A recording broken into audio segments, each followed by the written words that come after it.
இந்த பொண்ணுங்கெல்லாம் ஏன் அப்படி இருக்காங்கன்னே தெரியல. நானும் ஒரு 2 வருஷத்துக்கு முன்னாடி அப்படிதான் இருந்தேன்.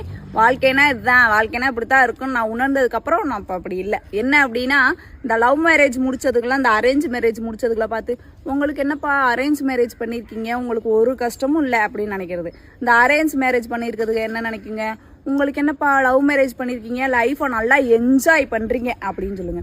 என்னைய பொறுத்த வரைக்கும் லவ் மேரேஜாக இருந்தாலும் சரி, அரேஞ்ச் மேரேஜாக இருந்தாலும் சரி, ரெண்டுமே நாய் பொழப்பு, நார்ன பொழப்பு.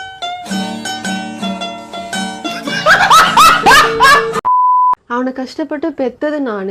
ஆனால் பார்க்க வரவங்க எல்லாமே அவனை தான் பார்க்குறாங்க. அவனுக்கு தான் எல்லாமே புதுசாக ட்ரெஸ்லாம் வாங்கிட்டு வந்து கொடுக்குறாங்க. இதில் போகும்போது குழந்தைய பத்திரமா பார்த்துக்குமா அப்படின்னு சொல்கிறாங்க. என்ன பார்த்துக்கிறதுக்கே ஒரு ஆள் தேவை. ஏதோ பாவம் புண்ணியம் பார்த்தா ஆப்பிள் ஆரஞ்சுன்னு வாங்கிட்டு வராங்க. அதுவாது சாப்பிட்லான்னு பார்த்தா இதெல்லாம் சாப்பிடாத, குழந்தைக்கு ஒத்துக்காது, குழந்தைக்கு ஈரம் கொடுக்கும், வெளியே போகாத, குழந்தைக்கு ஈரம் கொடுக்கும், எல்லாம் அவனை பற்றியே பேசினா அப்போ என்னை பற்றி யாருமே கண்டுக்க மாட்டேன்றாங்க. நல்லா மனுஷனாவே தெரியலையே அவங்க கண்ணுக்கு.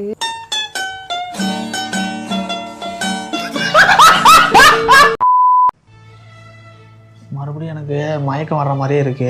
டாக்டருக்கு ஃபோன் பண்ணி ஏன்னு கேளு, நான் கொஞ்ச நேரம் படுக்கிறேன். சரி நீங்கள் படுங்க, நான் போய் டாக்டர்கிட்ட ஃபோன் பண்ணி கேட்டு வரேன். ஹலோ டாக்டர், நான் மனோ ஒய்ஃப் பேசுகிறேன் டாக்டர். அவர் மறுபடியும் மயக்கம் வருதுன்னு சொல்லி படுத்துக்கிட்டான் டாக்டர். ஏம்மா நான் சொன்ன மாதிரி நீ நல்லா பார்த்துக்கலையா? நான் நல்லா தான் பார்த்துக்கிறேன் டாக்டர். அம்மா நல்லா பார்த்துக்கிறதுனா ஒரு வேலைக்கு போகும்போது டெய்லி காலையில் சாப்பிட வச்சு அனுப்புங்க. Okay doctor. அப்புறம் உங்களுக்கு ஏதாவது பிரச்சனை இருக்குது அப்படின்னா அதை எல்லாத்தையும் போய் அவர் தலையில் ஏற்றாதீங்க. சரி. அவர் ஆசைப்படுற சாப்பாடை சுவையாக சமைச்சு அவருக்கு கொடுங்க. Okay doctor. இதை வாங்கித்தா அதை வாங்கித்தா அப்படின்னு சொல்லி டார்ச்சர் பண்ணுறதை நிறுத்துங்க. இதெல்லாம் நீங்கள் 1 வருஷம் கடைபிடிச்சிங்க அப்படின்னாலே அவருக்கு தானாக குணமாயிடும். கவலையே படாதீங்க. Okay thank you doctor. ஏங்க டாக்டர்கிட்ட நான் பேசிட்டேன். எப்போ சரியாகும்னு யாராவது சொன்னாரா? அதுக்கு வாய்ப்பே இல்லைன்னு சொல்லிட்டாரு.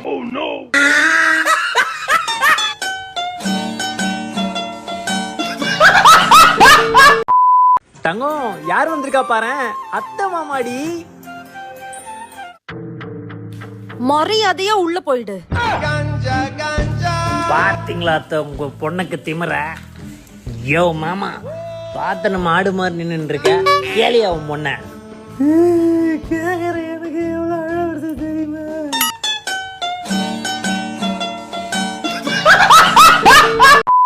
இந்தாம்மா கேக்கு, இந்த ஸ்டார் அப்படியே மேல தொங்க விட்டுரு. ஏ சோமி, இந்த பலூன்.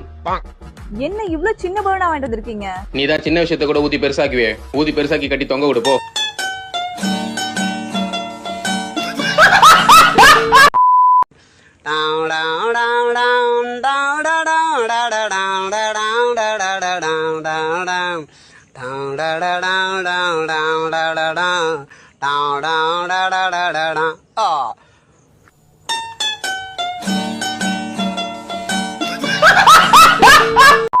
உங்க புருஷன் என்ன வேலை செய்யறாரு? அத ஏன் கேக்குறீங்க? ஏன்? அவர் துபாயில வேலை பார்த்துட்டு இருந்தாருங்க. என்ன வேலை? எண்ணெய் கிணத்துல வேலை பார்த்துட்டு இருந்தாருங்க. ஒரு நாள் எட்டி பார்க்கும் போது குப்புற விழுந்து செத்து போயிட்டாங்க. செத்து போயிட்டாரா? அப்ப பொட்டு பூவெல்லாம் வச்சிருக்கேன். அவன் போறான் பொச கேட்டவன். அவனுக்காக என் பூவையும் பொட்டையும் எடுத்துக்க முடியுமா? என் அழகுக்கு அந்தஸ்துக்கு நான் இப்படியே தான் சாகர வரைக்கும் இருப்பேன். என் ஊர்லயே புடவை கட்டுறதுல